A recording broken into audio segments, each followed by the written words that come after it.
Hello and welcome to the F1 News Zone, the show we ran up all the biggest stories in Formula 1 right now. We are currently in the Belgian Grand Prix weekend, but which stories have been making the headlines in Spa-Francorchamps? This week, Zak Brown said that he was not surprised that Christian Horner lost his job at Red Bull Racing. Lewis Hamilton has said that he wants to have more influence on the Ferrari car in 2026. And we review both the qualifying session and the sprint on Saturday in Belgium. If you're watching on YouTube, skip to the timestamps in the video description below to see the story that you're most interested in. So, without further ado, let's dive in. So, Zak Brown, the CEO of McLaren, has been coming out with some interesting quotes recently about the departure of Christian Horner at Red Bull Racing, saying that him leaving the team was not a surprise, but the timing of it was. And I think that does resonate with a lot of people. A lot of people are not too surprised in the sense that Horner has left Red Bull. Just the timing of it. It seems very strange to let go of your CEO and your team principal over the last 20 years, mid-season. Very, very odd to say the very least. And we still don't know the official reason behind Christian Horner leaving Red Bull. And if you ask Christian Horner, he also allegedly does not know. Let's have a look at what Mr. Brown has had to say about Horner's departure from Red Bull here. Full article on the F1Chronicle.com as always, guys. Zak Brown says that Christian Horner's exit from Red Bull Racing caught him off guard only because of the timing, not the decision itself. Horner was dismissed 2 weeks ago after 20 years of leading Red Bull's Formula 1 team. While the move sent shockwaves through the paddock, Brown told TSN that he wasn't surprised that it happened. Maybe the timing, but not the result, Brown said. There has been a lot of drama over there over the last couple of years. That is a masterpiece of understatement. So it doesn't seem like that drama has been calming down. Maybe it's been getting worse. So I'm not surprised. Any time in the middle of the season, but we're head down on our championship. And that's what all McLaren fans want to see. Both championships heading to Woking for the first time since 1998. I'm loving that. Brown's McLaren squad currently leads both the constructors and the drivers' standings, but he acknowledges that Max Verstappen and Red Bull remain in the fight.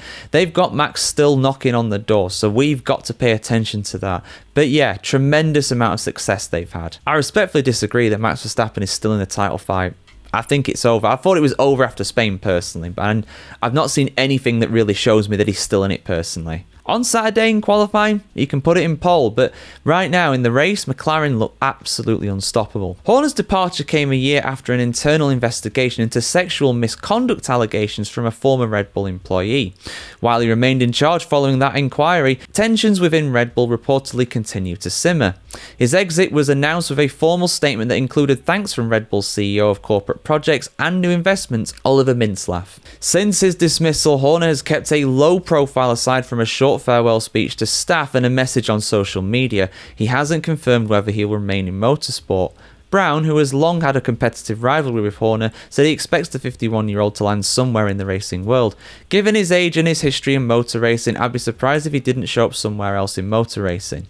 But I don't know his other interests, whether he wants to run a football team or what have you, so we'll see. I mean, I thought that he'd make a great politician personally here in the UK. He does seem like somebody who would very much fit into the role of a member of parliament, but let's not talk about UK politics here. It's just plain depressing most of the time.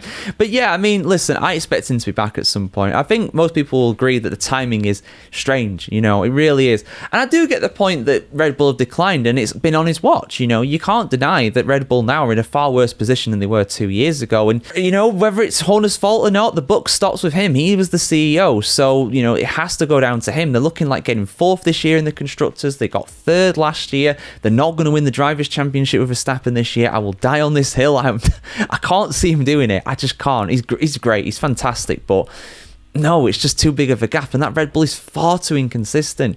You know, the facilities at Red Bull, it's nowhere near top notch anymore. Aren't they still using that old World War II or Cold War aerodrome thing for their wind tunnel? You know, it's not really good, to be honest. So yeah, you have to take some responsibility if you're Christian Horner for that. So it very much seemed as though at the time was going to arrive, but strange how it was that time. Strange how it was just a few weeks ago. But guys, get your thoughts in the comments below. Why was Horner sacked? What was the real reason?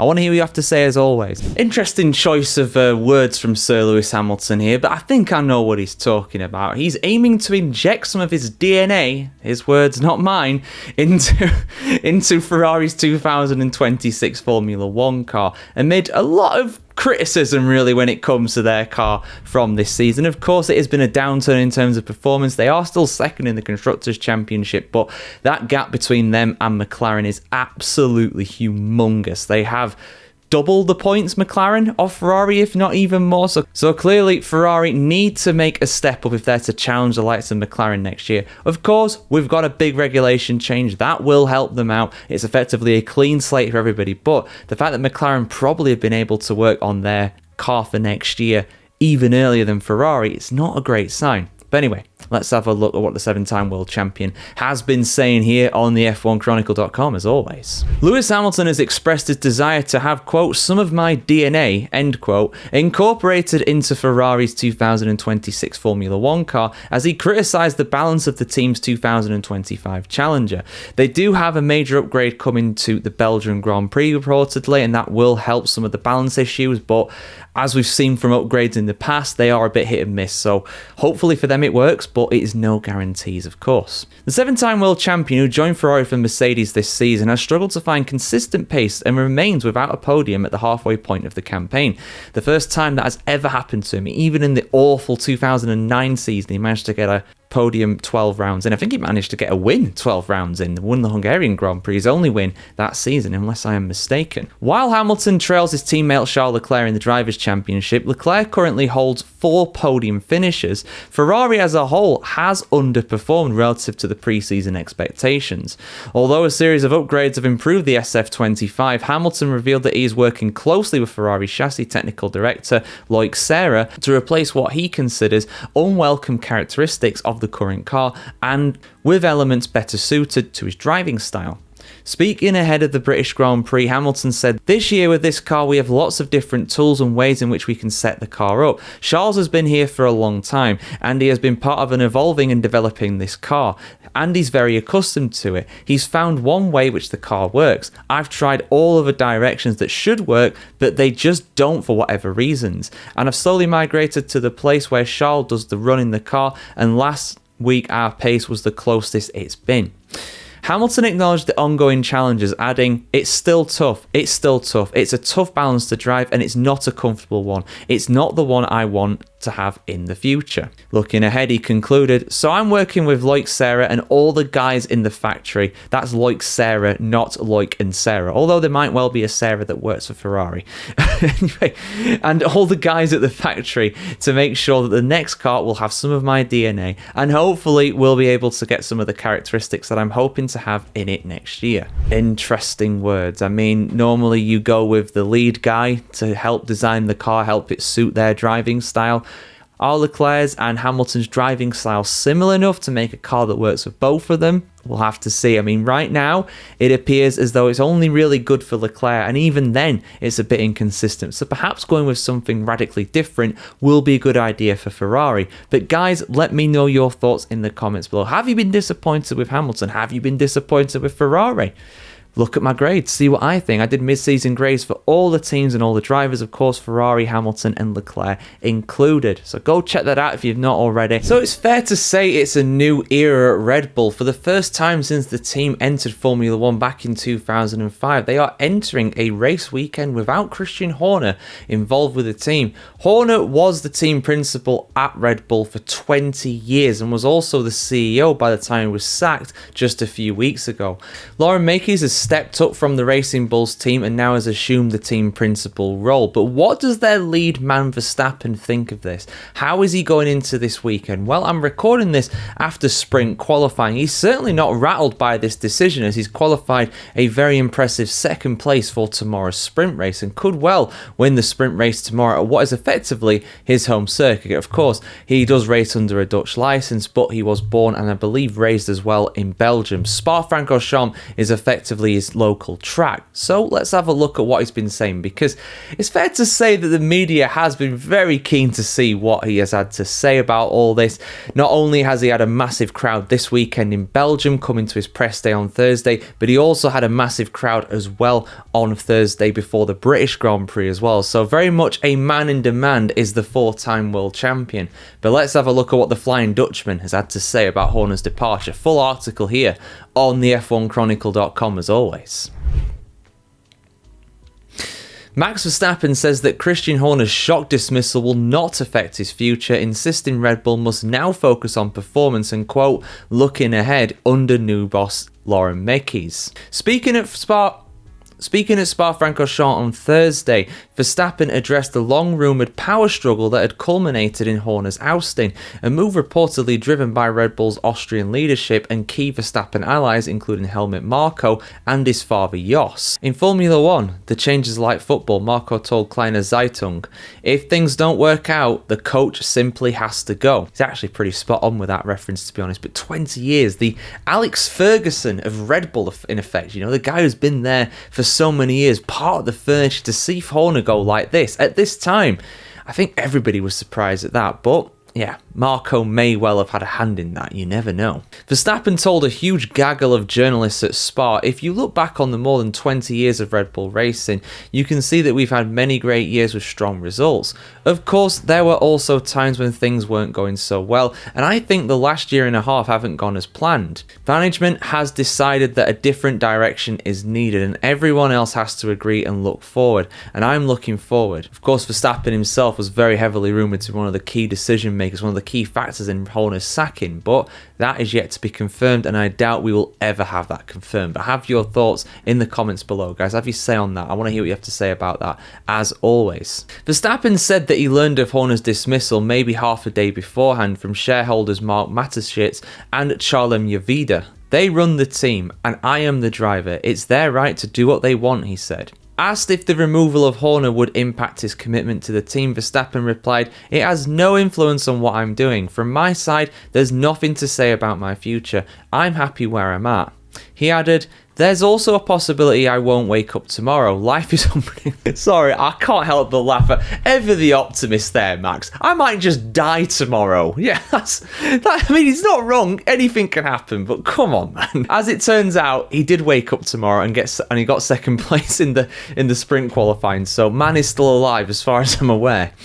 Life is unpredictable. Overall, I'm just happy where I am. The goal was to always finish my career here. When asked directly about reports linking him to Mercedes, Verstappen played it down with a shrug, including his reported meet-up with Toto Wolff in Sardinia. Of course, they were reportedly very close. Their yachts were very close on that Italian island. So there are rumours that they may have, met up at some point, but yeah, I don't think that happened. Verstappen said on this, and I quote, "I was on vacation with friends and family. If other people happen to be there at the same time, yeah, that can happen," said the quadruple world champion. On the obvious tension between Horner and his father, Jos, arguments like that are not nice and unnecessary, but people can have different opinions, and if everyone agrees, then there's a problem. Despite the speculation, though, Verstappen maintains that his relationship with Horner remains intact. "I've spoken to Christian. I spoke to him even today," Verstappen said. "That relationship will never change. We've experienced so many things together. From my side, the team feels like a second family, and Christian is included in that." Verstappen also praised Mekies, who officially takes over at Spa. "I like Lauren. He's a nice guy and a very smart person. The last 2 weeks have been quite intense for him, but he's incredibly motivated. You can see the fire burning inside him." Marko, speaking to Kleine Zeitung, defended the leadership transition. "The transition went very well. Lauren knows people, he approaches people. Hopefully that will have a positive effect," he said, dismissing rumours of internal resignations. Mekies has already adjusted a few details in the simulator preparation. He focuses more on racing action and is less involved in other departments. His responsibilities as team principal have been reduced compared to Horner's. Mekies himself told F1.com that the team remains fully aligned behind Verstappen. "Red Bull is hugely committed to Max," he said. "He is central to the project and we need his magic at the racetrack. The best way to show that commitment is by giving him the best possible car." This weekend, Red Bull has introduced a new front wing at Spa, part of what Marko described as a critical update to close the gap to rivals. It's also one of Max's favourite tracks where he's expected his talents will shine. It's also one of Max's favourite tracks where his exceptional talent shines through, Marko added. "We hope to be right up there with the front runners. And given the evidence so far, Seems like they are, in fairness. Even Lewis Hamilton weighed in on Horner's exit, calling it remarkable what he did with the team, and noting their long history. I wouldn't say we hit it off at the get-go, Hamilton said of the early meeting in 2005, but clearly he ran an organisation with talent and skill, and I wish him all the best.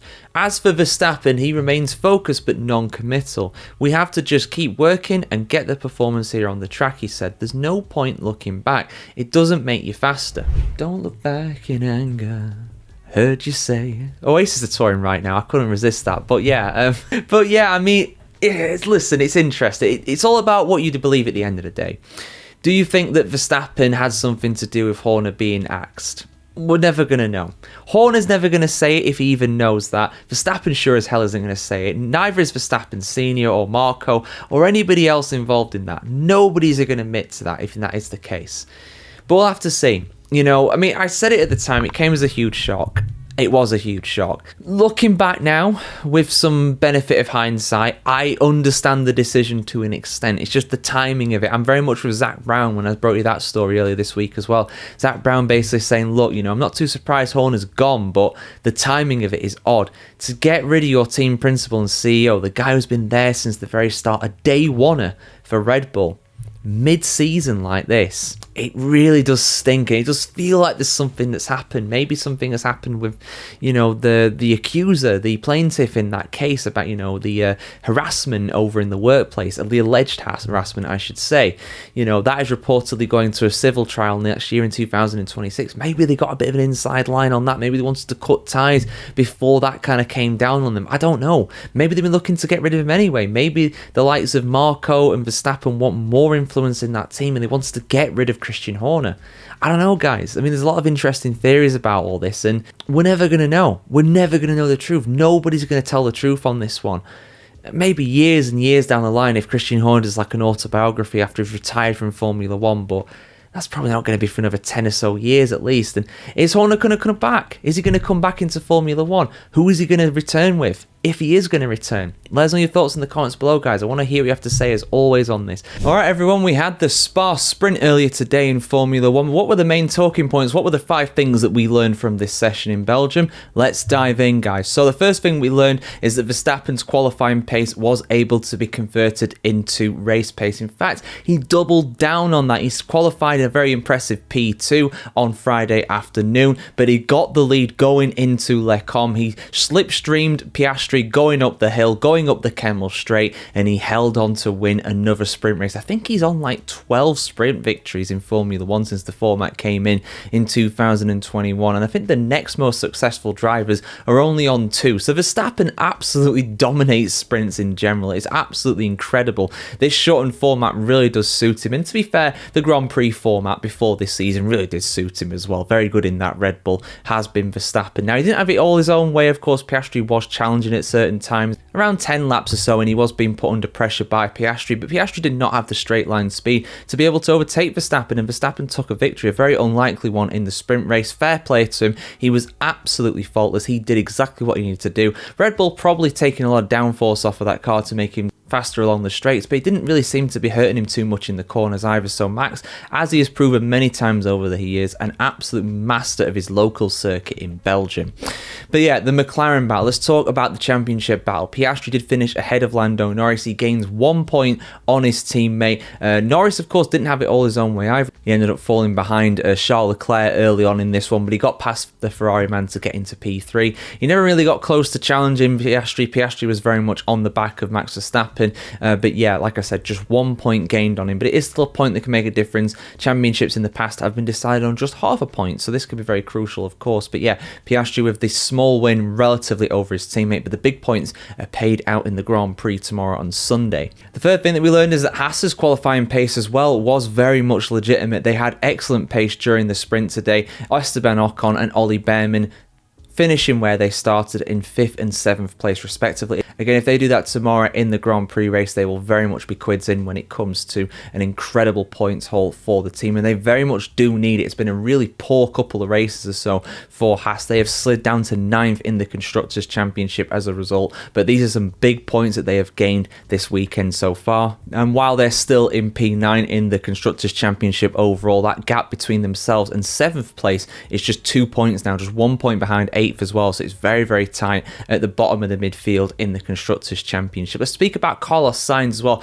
Carlos Sainz, another driver who had a very impressive qualifying performance on Friday afternoon, and he converted his P6 start to a P6 finish as well. Very much, again, points needed not only for his championship performance so far, but also the performance of Williams, who have really been sliding down. They've been almost falling into the clutches of the likes of Sauber and Racing Bulls behind them, but this gives them a boost. This allows them to get further up the championship. Not a big haul of points, of course, just 3 of them, but still, they all count at the end of the day, and it's points that their competition does not pick up either. Very, very crucial in that regard for sure. And the final thing we learned is that Bortoleto got so close to getting into the points. He started in P10, very impressive qualifying for him in the sprint qualifying yesterday. He ended up getting a position because Pierre Gasly was the only retirement. Shock horror, the Alpine didn't finish the race. Mechanical reliability rearing its ugly head there. I believe it's like a water leak or something like that he had, unfortunately. Bortoleto finishes in P9. Unfortunately for him, only points are paid out to the top 8, so he just missed out on his Sauber.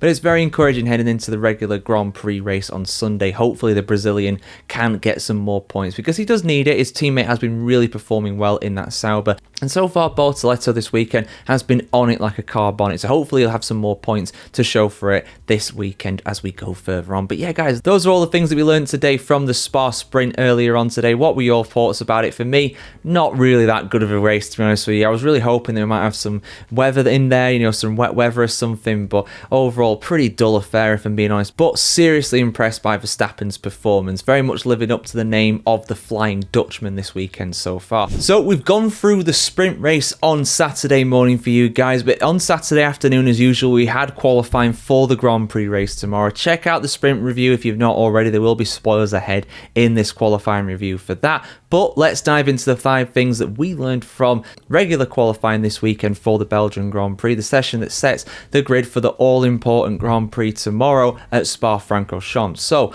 again, the first thing that we learned is that Hamilton is having an absolute shocker of a weekend so far. He was really poor in sprint qualifying yesterday.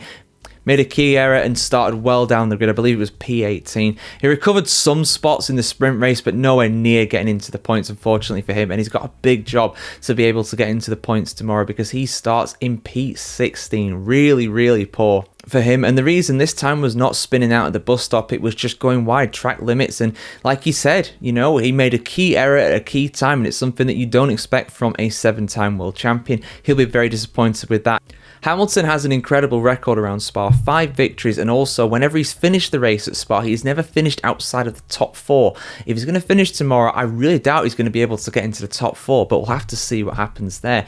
Very positive though for Yuki Tsunoda. He's been really struggling at times in qualifying, especially since he joined Red Bull. Of course, the car is relatively set up on a knife edge, and those distances, of course, those time gaps in qualifying, they are very much amplified. So being half a second off your teammate Verstappen puts you basically at the back of the grid, as things are in current Formula 1. But credit to him, P7, only 3 spots behind Verstappen. Really impressive, genuinely fully deserved that today. I don't think that Ollie Behrman will, of course, agree with that. Behrman being claimed to have been gazumped and surprised and put off by Tsunoda in Q2. For me, it's a bit unfair, you might say, but it's Formula 1 at the end of the day. It's dog eat dog. Tsunoda didn't break any rules. Yeah, maybe an unwritten rule, maybe a gentleman's agreement, but come on, this is Formula 1. There ain't no gentleman racing in Formula 1. Those days are long, long gone, so thoughts on that in the comments below as always, guys. But for me, Tsunoda did nothing wrong there in my opinion.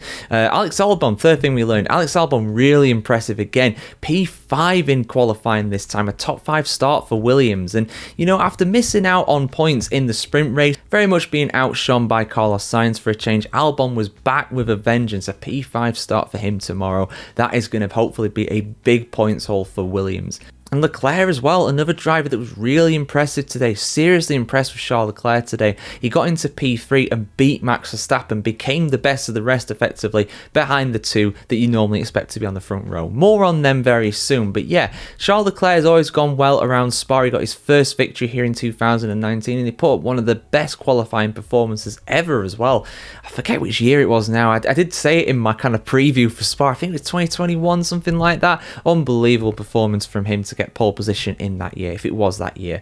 I know Seb Vettel was his teammate, so I think it was 2021, but I could be wrong with that one, of course. But yeah, Verstappen, though, he wasn't helped by the fact he didn't have any new tyres for the final qualifying. I'm not sure why he didn't have any new tyres for that. I think maybe to do with the strategy they went about when it came to sprint qualifying and stuff like that, but answers on a postcard on that one, guys. Let me know what you think on that. But yeah, the front row, the normal two. It was a papaya front row, but who got on pole? Of course, Oscar Piastri broke the lap record around Spa yesterday in sprint qualifying, but it was Norris. Norris fought back. Of course, he lost out in the sprint race to his teammate. He finished in third compared to Piastri's second place, so that's 1 point down. But it's advantage Lando Norris tomorrow for the Grand Prix. But P1, it's a bit of a cursed position around Spa. That slipstream is incredibly important going into Le Mans, so it's going to be very interesting to see how himself, Piastri, Verstappen, Leclerc, they all get on going into Le Mans. But again, I wouldn't rule out Verstappen leading going through Le Mans at the end of lap 1. But we'll see what happens, guys. Your thoughts on who's going to win tomorrow's Grand Prix in the comments below as always, guys. I appreciate what you're saying. Like, share, comment, subscribe as always if you want to see more of this. And have a fantastic day. We're in the world today, guys, and we'll see you very soon.